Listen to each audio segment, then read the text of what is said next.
The Neighborworks Alliance of Tennessee came together because we knew that there were a lot of similar issues that we were working on, really around this idea of home and how important home is in the lives of people. So we got together and thought, okay, statewide we can make a really big difference. And one of the first things that we focused on was the idea of helping individuals get out of institutions. The issue is how's the state going to deal with the new federal mandate to deinstitutionalize everyone who received Medicaid out of the nursing homes. So through that, we learned about the population, we learned about the problems, we started coming up with ideas for solutions.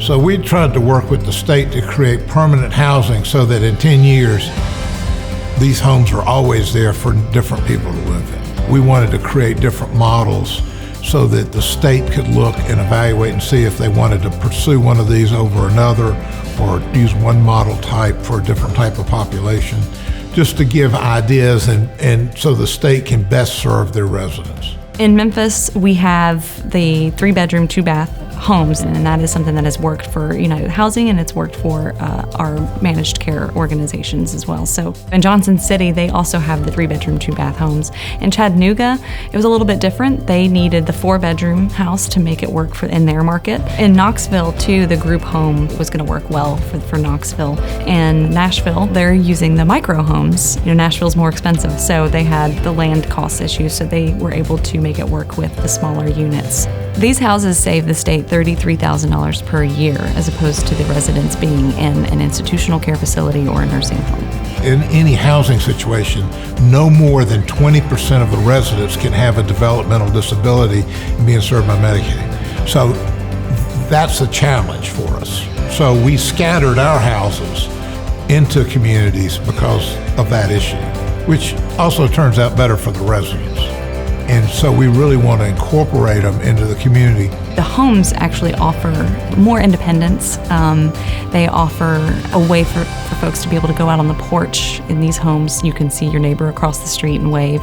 And so in some instances, this can really boost people's emotions, and it can help them even feel better, not just physically, but mentally. The older homes and the existing homes and neighborhoods that we currently have were not built with the accessibility standards that are needed for individuals with disabilities. All the doors have to be 36 inches wide. You have to have the bars in the bathrooms. The counters have to be a couple inches lower than normal in the kitchen and in the bathroom. You have to be able to roll the chair underneath every sink. And the cost to build new is high. It's really high for any home, but it's even more costly to do an accessible home with, all of the features needed for someone that might need a generator or might need, some medical residential type features. It is costly, but if we make that a value and make that something that we value as a state and as a community, then we can bring it to scale through targeting resources for these types of builds and rehabs. This first phase, this pilot, was completely grant dependent.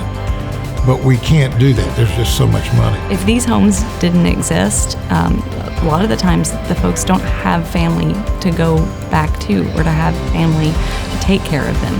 And so these homes are actually places where they can feel like they're a part of a family, that they're in a home, that they're in a neighborhood, that they have family around.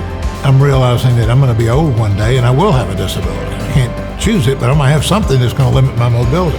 We need to find ways to care for the least among us, to be a really advanced civilization. And if you're just going to care about the rich among you, you're going to really wind up with a very empty shell of the city.